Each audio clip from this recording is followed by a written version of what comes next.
அனைவருக்கும் வணக்கம். மே 4 தமிழ்நாட்டோட எல்லாரும் எதிர்பார்த்து காத்துட்டு இருக்கீங்களே, நல்ல விடயம் தான். எல்லாரும் வாக்கு செலுத்தியிருக்கோம். அதோட முடிவு என்னன்னு தெரிஞ்சுக்கிறதுல ஆர்வம் இருக்கிறது தப்பு இல்ல. அதுல இருந்து ஒரு 14 நாள் கழிச்சு மே 18ன்னு ஒரு நாள் வருது. தமிழ்நாட்டுல அடிச்சு சொல்றான் ஒரு பாதி பேருக்கு மேல அது என்னன்னே தெரியாது. 1.5 லட்சம் நம்ம தமிழ் சொந்தங்களை கொன்று அழித்த நாள். இது எதனால நடந்ததுன்னா, சிங்கள அரசாங்கம் தமிழர்கள் மேல 1960 காலகட்டத்துல இருந்தே அடக்குமுறையா ஆரம்பிச்சாங்க. இந்த அடக்குமுறையினால தமிழர்கள் ரொம்ப பாதிக்கப்பட்டாங்க. 100க்கும் மேற்பட்ட பேர் இறந்தும் போனாங்க. இதுல இருந்து எழுந்த ஒரு குரல் தான் மேதகு வேலுப்பிள்ளை பிரபாகரன் என்ற ஒரு குரல். தமிழீழ விடுதலை புலிகள்னு ஒரு இயக்கத்தை கட்டமைச்சு சிங்கள அரசாங்கத்தை எதிர்த்து ஒரு போர் செஞ்சாரு. கிட்டத்தட்ட 20 ஆண்டுகளா போர் நடந்துட்டு தான் இருந்தது. 2009ல நோ ஃபயர் ஜோன் சொல்லி சிங்கள அரசாங்கம் ஒரு பகுதியை தேர்ந்தெடுத்து சொல்றாங்க. அந்த பகுதி பேர் தான் முள்ளிவாய்க்கால். நம்ம தமிழ் சொந்தங்கள்லாம் அங்க போறதுக்கு கொஞ்சம் தயங்கினாங்க. அப்போ சிங்கள அரசாங்கம் மட்டும் இல்லாம இந்திய அரசாங்கம், ஏன் தமிழ்நாட்டு அரசாங்கம், திமுக சார்ந்தவங்க எல்லாம் அங்க போகணும்னு சொல்லி தைரியத்தை கொடுத்தாங்க.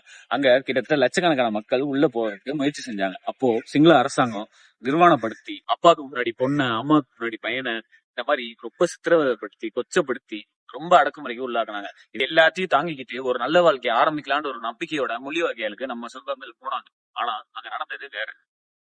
அந்த பல லட்சம் பேரையும் குழந்தைகள் உட்பட பூண்டோட இந்த சிங்கள அரசாங்கம் அழிச்சு ஒழிச்சாங்க. இதுக்கு துணை போனது இந்திய அரசாங்கமும் இந்திய ராணுவமும். 2009ல நடந்தது இப்ப ஏன் பேசிட்டு இருக்கீங்கன்னு கேட்டா, இன்னைக்கு வரைக்கும் அவங்களுக்கான நியாயம் கிடைக்கவே இல்லை. ஏன் நம்ம தமிழ்நாட்டுல கூட அவங்க அகதியா தான் வாழ்ந்துட்டு இருக்காங்க. இது ஒரு போர் குற்றம்னு அறிவிக்க எல்லா நாடுகளும் தயங்குறாங்க.